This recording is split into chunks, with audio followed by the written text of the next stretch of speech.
Coming up on 2020 on ID, a wife dead. Her husband says it was a tragic fall. But is he a grieving widower or a money-hungry manipulator committed to murder? This man has killed my mama. A suspicious family reeling from grief. I am desperate for someone to give me an answer. And out to learn the truth about this convicted felon with a trail of angry ex-wives. Wife number 3. I felt like I was being poisoned. Wife number 4. I'll be honest with you, if something happens to me, he needs to be investigated. And wife number 1, choking on a throat lozenge? Now another wife dead, and she left clues behind. We turned that house upside down. We were digging. Her hidden journals. Nothing but take. Police recordings. Do you remember her falling? And a new wife, number 6, just months after wife number 5 was laid to rest. I just want to know whether or not you murdered Shirley. No, I did not. What a grieving family does when there's nothing to go on except sneaking suspicions. Welcome to 2020 on ID. I'm John Quinones. Few things were more important to Shirley Seitz than family. Even at 59 years old, she talked to her mother almost every day. So when Michael Woolschlager waltzed into her life, he took on both a new wife and a new family, one fiercely protective of a woman with a sizable fortune and an even bigger heart. Then, when Shirley was found dead in her bedroom, that family's nagging suspicions turned into outright accusations. Was she the victim of an accident or something more sinister? In 2013, Jim Avila first sorted through the clues and brought us the story of a troubling death in a small southern town. Down around Mobile, Alabama, near the Gulf of Mexico, a short drive takes you through Loxley, once a sleepy lumber town, today famous for absolutely nothing. But now, on a street called Camelot, in a house that here passes for a castle, there is no bright, shining moment, just a dark mystery of sudden, unexplained death. This interview is with Michael Allen Woolschlager, the husband who is not a suspect. This is in reference to Mr. Woolschlager's wife. The wife who died suddenly. Do you know the cause of death? But was not murdered. Do you remember her falling? Unless she was. As she falls back, she's going to strike the floor pretty hard. What do you think really happened, Chester? Man, I hate to say this. I think someone murdered my sister. Shirley Seitz fell for Dr. Mike Woolschlager. Fell hard and fell fast. How do you do to I do in 3 months flat? But Shirley wasn't his first bride, or his second, or his third, or even fourth. Shirley was number 5. Some with tales to tell about their marriage to Mike, and more importantly, how their marriages ended. To be fair, this was wedding number 5 for Shirley, too. And up in northern Alabama, Shirley's family, the Thomases, wanted to be happy for her, but they could not. I didn't like him at all. I just have to admit that. Me being a minister, I said to her, "Are you sure?" Shirley's daughter Sharon was ready to throw something, and it wasn't rice. Please don't do this, Mama. Don't do this. Please, Mom, don't do this. Whatever their worries about her latest trip to the altar, Shirley's family is more than proud of her higher calling. She was an evangelist in search of a flock, preaching the Bible, spreading the gospel, and singing it too. That's her voice soaring on a recording of her favorite hymn, Amazing Grace. Giving. Constantly giving. On this trip, I have learned some of the best organic food there is to eat. She walk into Burger King and the waitress say, "That's a pretty necklace." She'd pull it off, "Well, here it is." She was the type of person that just gave herself away. We believe in that. That's part of our faith. And Shirley was that type of person. Shirley prayed with Dr. Mike the first time they met. He worked much of his life as a chiropractor, adjusting grateful patients' backs in the nearby Florida Panhandle.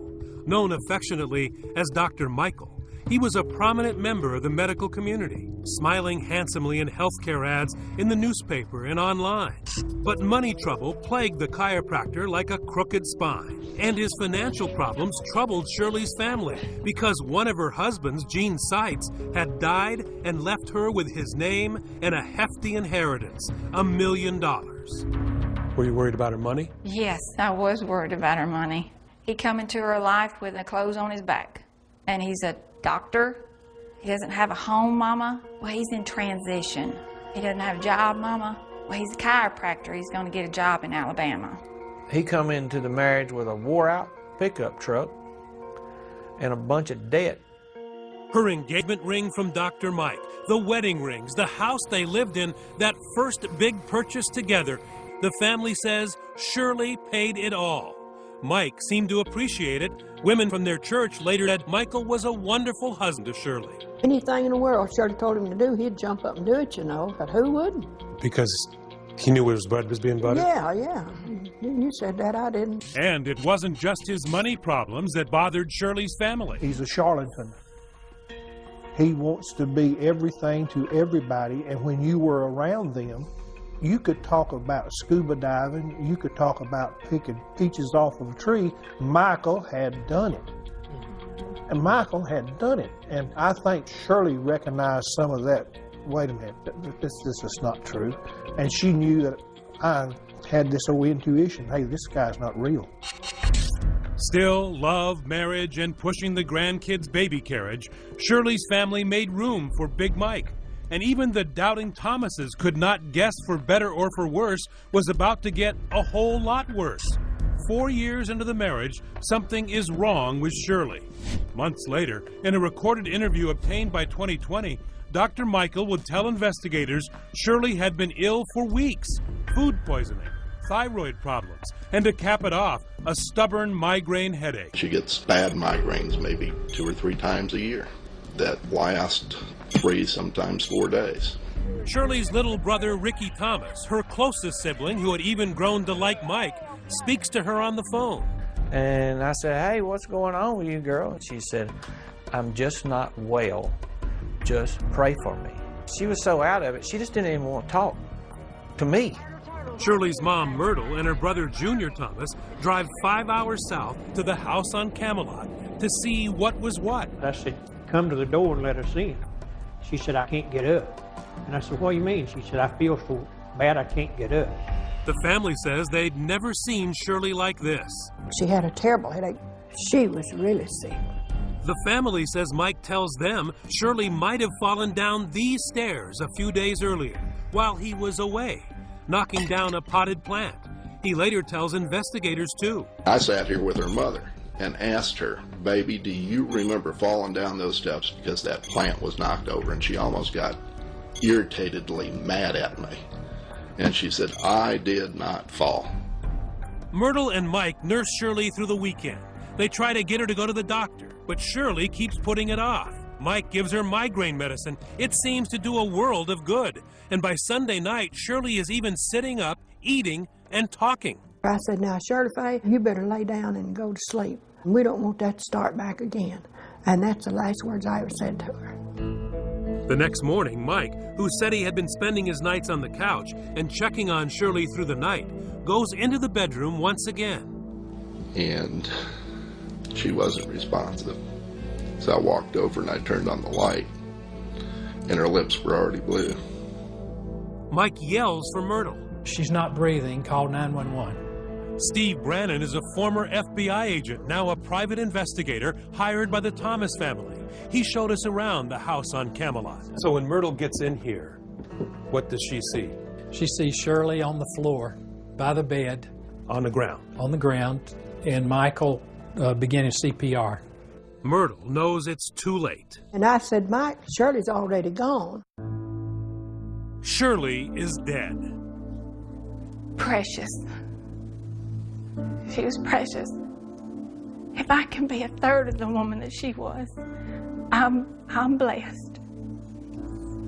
I loved her. She was my best friend, Jim. And she didn't deserve what happened to her. At the hospital where Shirley is pronounced dead, a distraught Dr. Mike demands answers.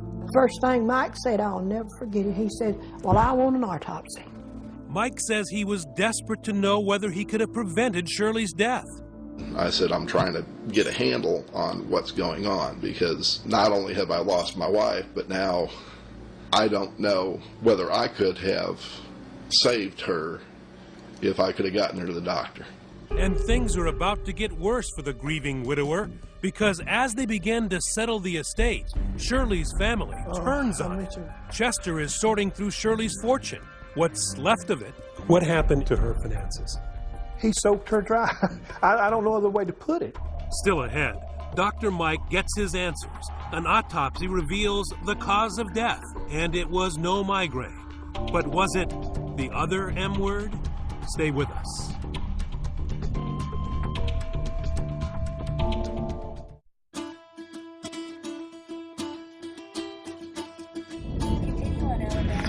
It's a Southern fried mystery. A one-time millionaire, Shirley Seitz, dies suddenly, and what we will soon see may not have been Sweet Home Alabama. Her family suspects foul play everywhere they look. And Dr. Michael Wuschlager, they're looking at you. He just didn't act right. To me, he just didn't act right. You started to have questions about what happened to your mother. Absolutely. I did.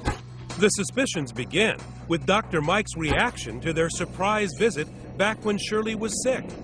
Dr. Mike tells investigators in that interview obtained by 2020 he was happy to see his in-laws. I said, boy, this is just a real godsend. I said, Shirley's been sick for the last 3 days with one of her migraine headaches.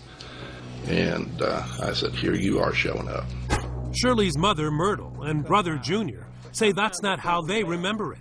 He acted very shocked that we were there and asked me, what are you all doing here? The family also wonders about that knocked-over flower pot. When we went in, we noticed a flower pot that was laying in the floor, and I asked him about that. Mike said it showed Shirley might have fallen down the stairs a few days earlier while he was out of town at a doctor's appointment. He tried to tell us that she had fallen, I guess, down the stairs and knocked this flower pot over, you know, and that's how her what was causing her head to hurt, you know. But the family suspects that is a little too convenient. They speculate Mike was staging things to back up a phony story that Shirley had fallen.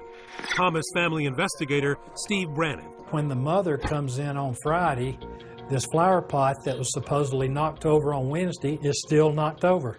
It's not been set up or cleaned up. It's still there? Yes, 2 days later. If I turn a flower pot over in my house, I pick it up. I don't let it lay there for 2 days. Something else bothers Myrtle. Michael's activities in the morning Shirley died. On the way to the hospital, Myrtle says she told him she noticed a spot, maybe blood, maybe something else, on the bed where Shirley had slept. I said, well, I wonder what that red was on the sheet. He said there wasn't nothing red on that sheet. Whatever it was, the family says Mike was very quick to clean it up. When you got back to the house, did you go looking for the sheet to see what was on it? And what'd you find They's out? done gone. He'd done jerked them off the bed and had them in the washing machine washed. Dr. Mike later told police Shirley got sick on the bed. Hasty laundering, a knocked-over plant, and there was something else. I'm a nurse by profession, and he claims to be a doctor. Now, I know it's chiropractor, and he supposedly has a PhD. He's not a medical doctor, but still he claims to be a doctor. And he said he'd give her 5 chest compressions. Well, CPR first aid, you don't give an adult 5 chest compressions. You give them 30. And that's when I guess it started really going in my head. What is this man done? Somebody's not acting right. But is this grieving family overreaching to blame someone? We don't like something that's ambiguous. None of us really like that. We want to know why something happened. Psychologist Jennifer Hartstein says in cases like these, it may be the grief talking. And very often, while we're grieving, if we're angry, we might want some sort of retaliation. We think that they must have done it, so we're going to retaliate and go after that person. But buckle up, because the Thomas family is not going to quit. In fact, their hunt for Shirley's will leads to a scene straight out of a TV cop show. While Dr. Mike is out at a religious meeting, the family conducts a frantic, clandestine search of the house. Mike could have come back through that door at any minute. So we was having to kind of sneak around and do what we had to do with one eye here and one eye there. Sharon and her Uncle Ricky Thomas take the place apart, drawer by drawer. We turned that house upside down.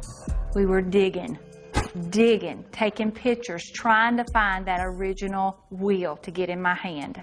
The family knew that Mike had received $100,000 from her life insurance policy.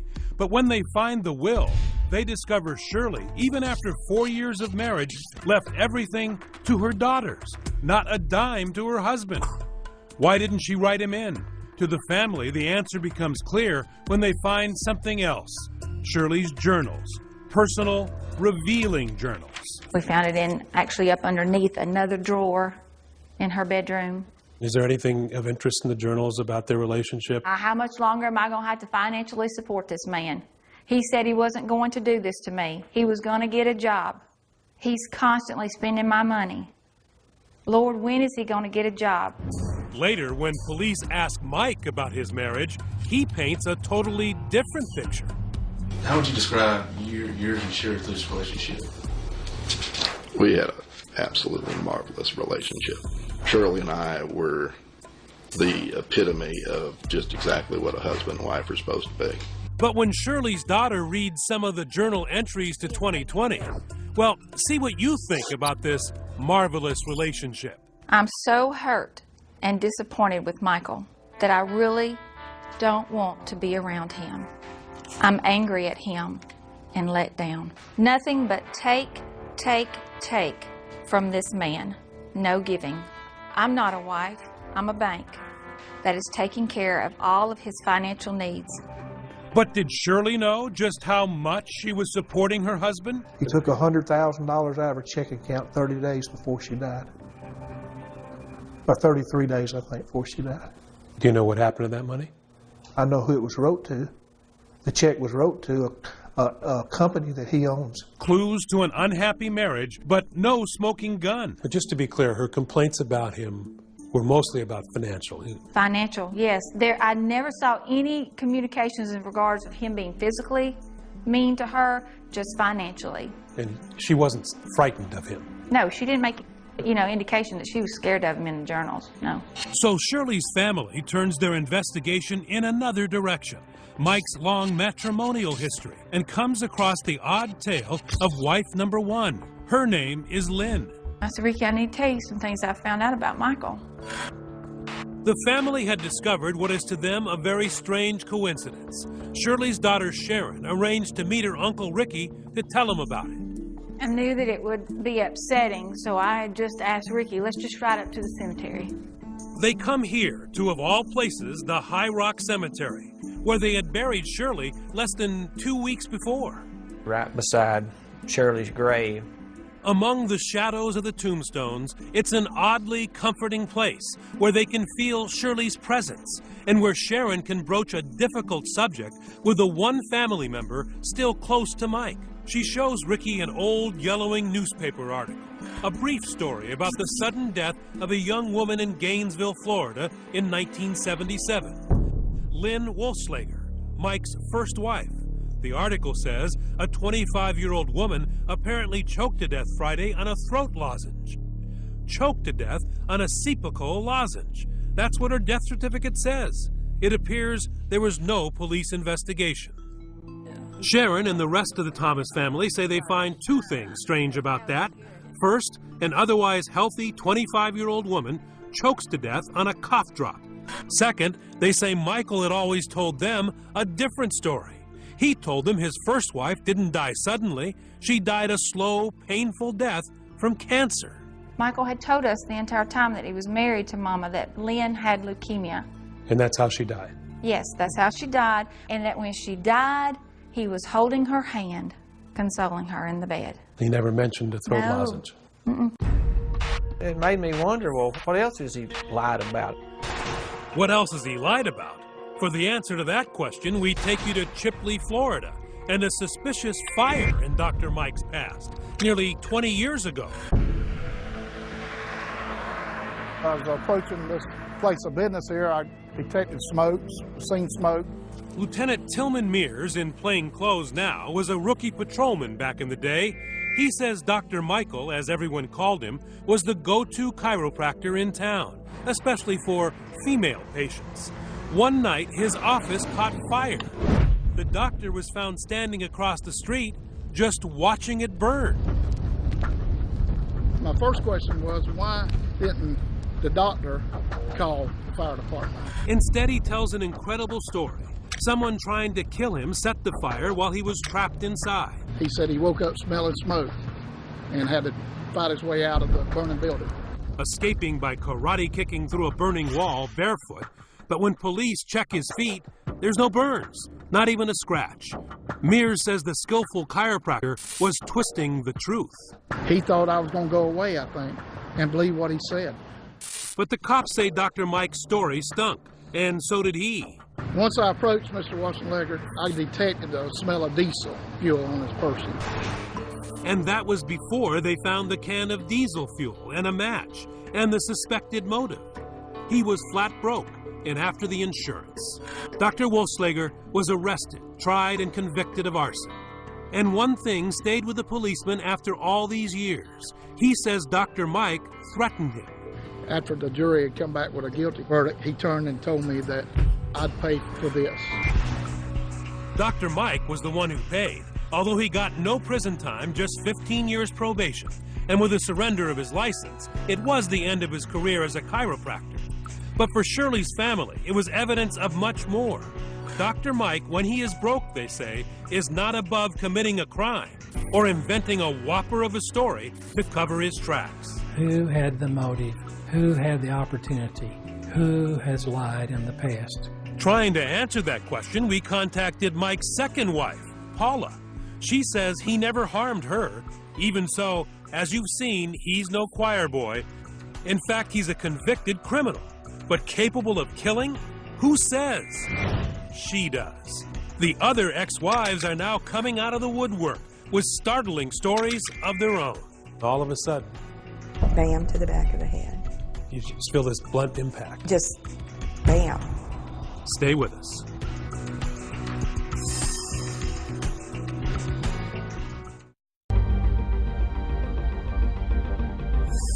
In broad daylight, in the middle of the night, there are a million ways to die. But the criminal justice system really only concerns itself with one: homicide. That's what the Thomas family of Alabama suspects happened in the mystifying death of Shirley Seitz.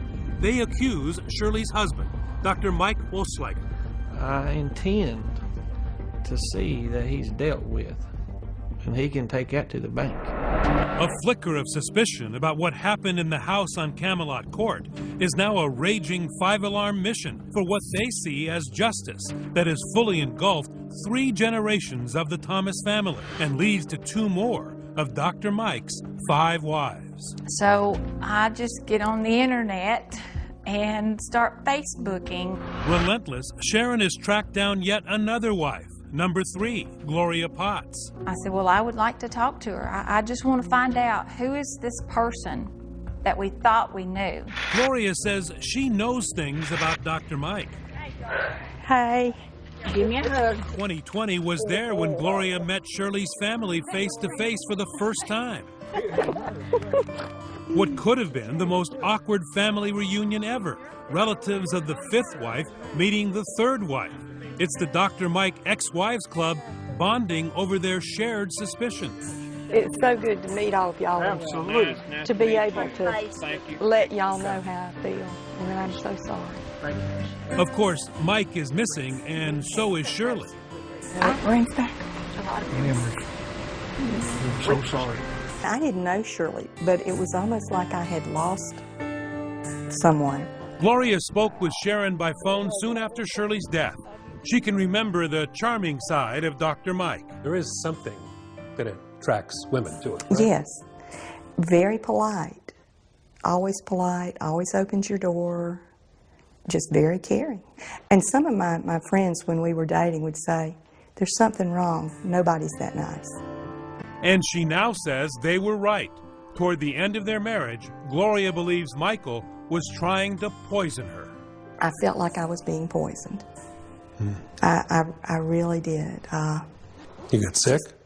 Sick, couldn't hardly move. And then that's when I turned around and told her, Gloria, I can't believe you're saying this to me, but I said, Mother has had these same symptoms. The family of wife number 5, Shirley, wondered if Dr. Mike had been trying to poison her too. And you guessed it, here comes Mrs. Wolfschlager number 4, Diana. Today's date is February the 4th, 2011.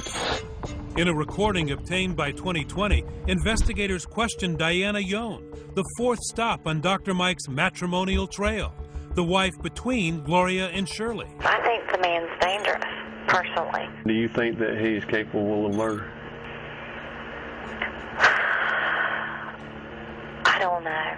She has no proof, but Diana tells police toward the end of their marriage, when she had a $250,000 life insurance policy, she suspects Dr. Mike may have been trying to poison her too. You think that he may have been giving you some type of medication, but you're actually not sure of that? Yeah, I mean, it just seems my headaches were so bad, and I get migraine headaches, okay, and it's documented that I do. But they were so bad when I lived with him, I couldn't even work, I couldn't hardly function. End of her interview, Mike's ex-wife makes a chilling request. And I'll be honest with you, if something happens to me, he needs to be investigated. So now 2 more wives suspect Dr. Mike was trying to poison them. And one of them says, hold on, that's not all. Wife number 3, Gloria, reveals a terrible trauma she says happened in her marriage nearly 30 years ago. She says Dr. Mike, the man who had always killed her with kindness, tried to kill her with a mallet. And I was asleep, and he hit me in the back of the head with a mallet. With a mallet? Yes. And all of a sudden the pillow went over my face, and his hand came under the pillow and covered my nose and my mouth. Gloria says she escaped by playing dead and then running out of the house. I was hysterical, crying and upset, and when I would try to yell for help, I'd go, help, help, and had no voice.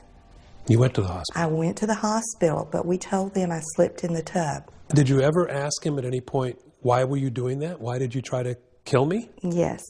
He told me he had gotten stung by jellyfish when he worked in China, and that it was a reaction to the toxins. That's right. She says Dr. Mike's excuse for hitting her over the head with a mallet? The jellyfish made him do it. Had there been an argument or something? No. It was just this one time? Just this one time. He snapped. Gloria says she told no one, not even the police, sticking to the story of slipping in the tub until she and Mike divorced about 10 years later.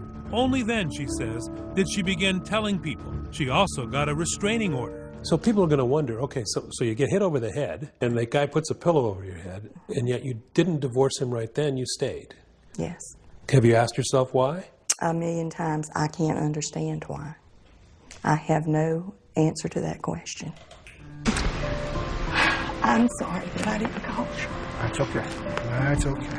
I really should have called her. That's okay. She says she had 2 children to think of, and aside from the one incident, Mike was never violent.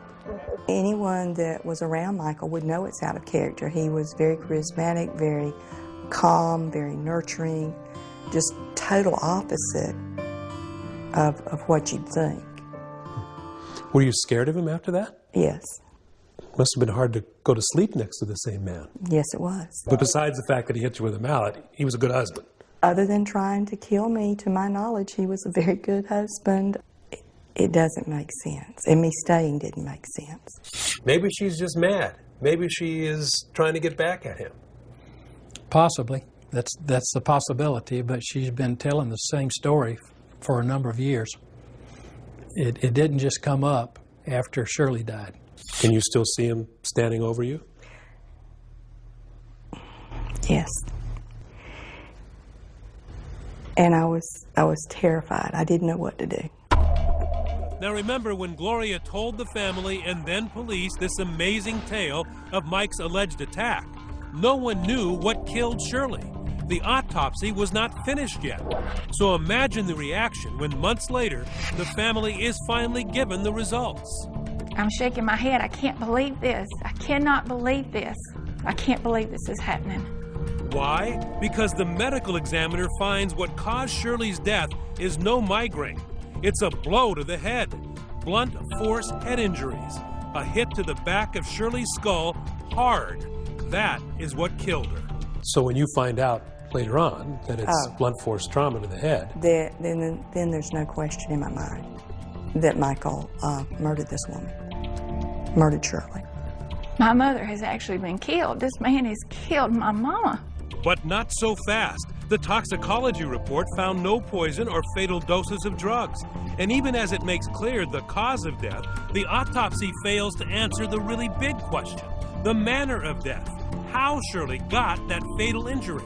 The medical examiner writes simply, undetermined. Accident? Homicide? Can't really tell. Still ahead, is this case so complicated only a dummy can solve it? Stay with us.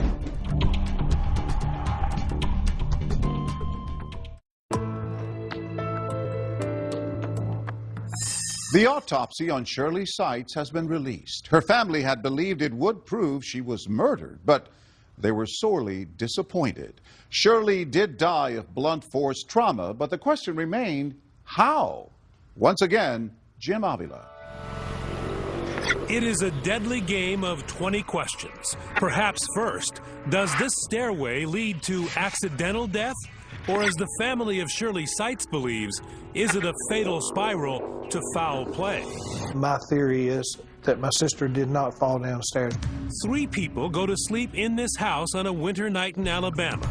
Only 2 wake up. The husband, Dr. Mike, says maybe his wife fell down the stairs a few days earlier. But no one, not him, nor her mother, who was there, saw or for that matter heard Shirley Seitz die.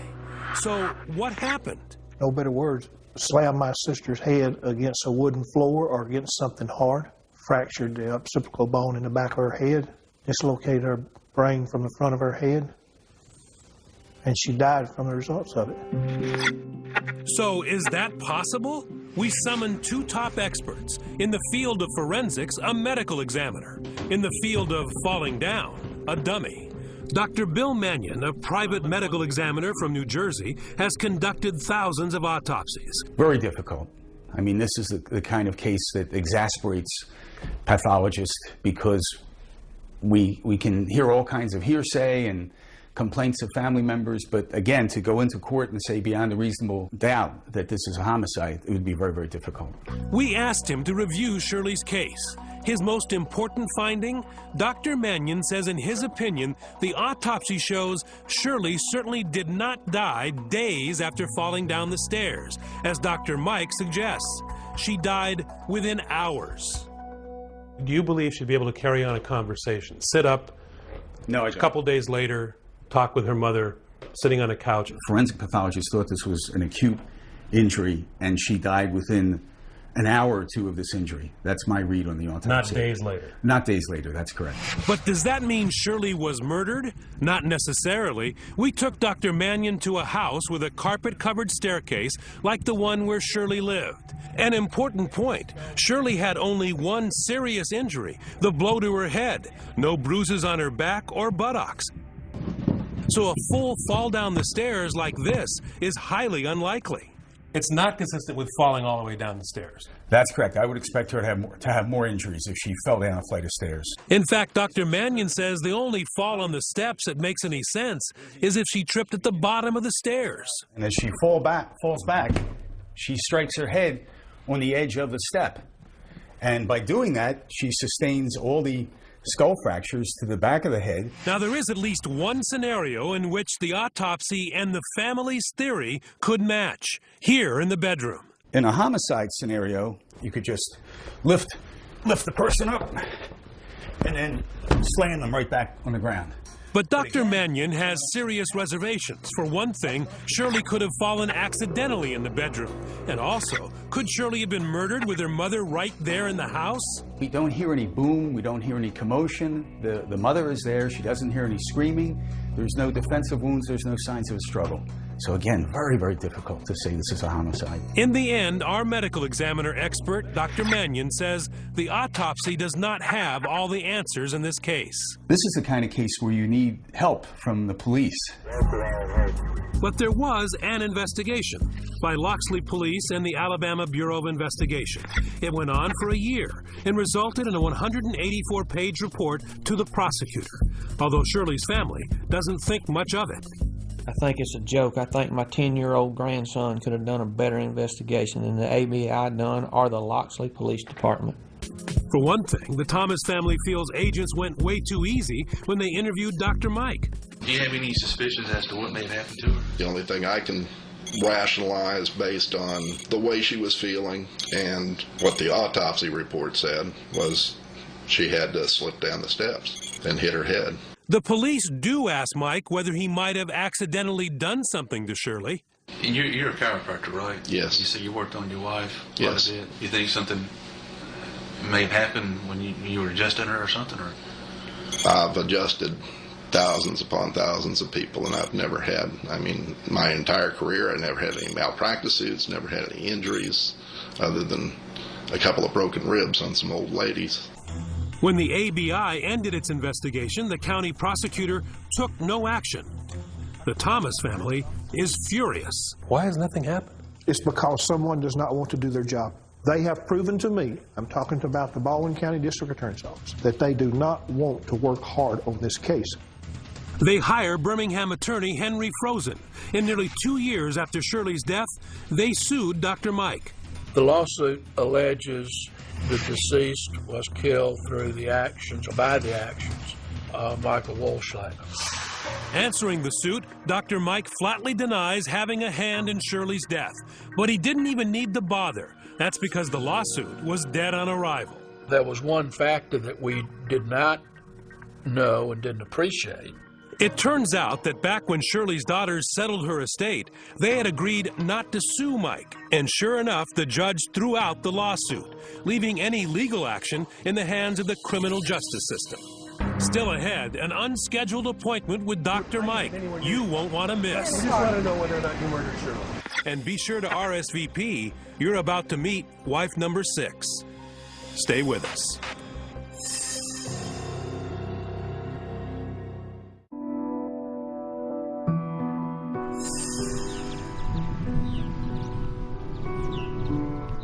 Shirley Seitz is at peace. She's home now in the family plot in Blount County, Alabama, but her family cannot rest. Are you feeling a little frustrated about the fact that Dr. Mike is still free? Yes, absolutely. He's living his life. He's going on with his life. He's moved on like nothing's ever happened. I believe, and I'll go to my grave believing, that sometime between midnight and 7 o'clock, he went in that bedroom and took her life. We tried to make an appointment to see Dr. Wolschlager, to ask him about his terrible luck, about how and why 2 of his wives had died early, sudden deaths, and 2 others suspect he tried to poison them. But the doctor wouldn't see us, turned down our request for an interview. So we went to see him.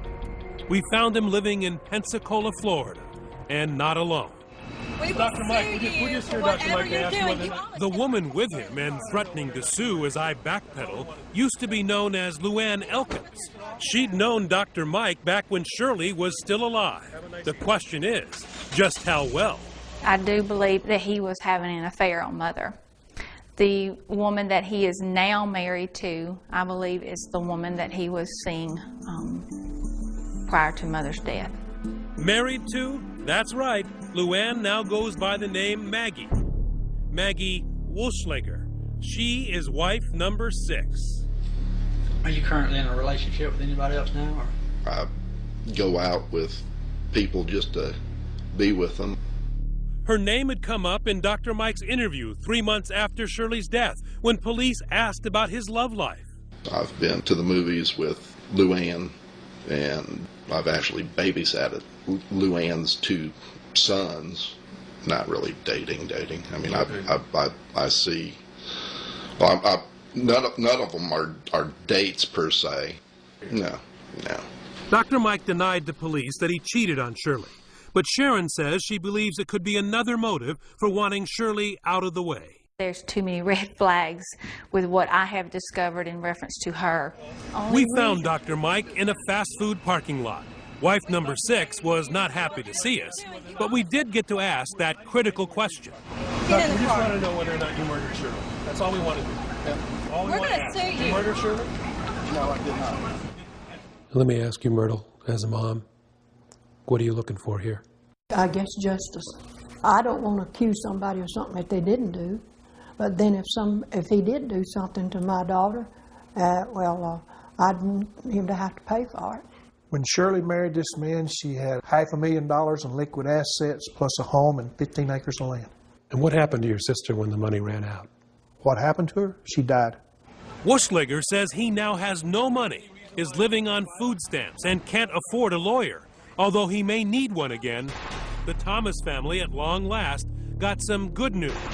They say the Alabama Attorney General, Luther Strange, has reopened the case. The family hoping this painful game of 20 questions is nearly over.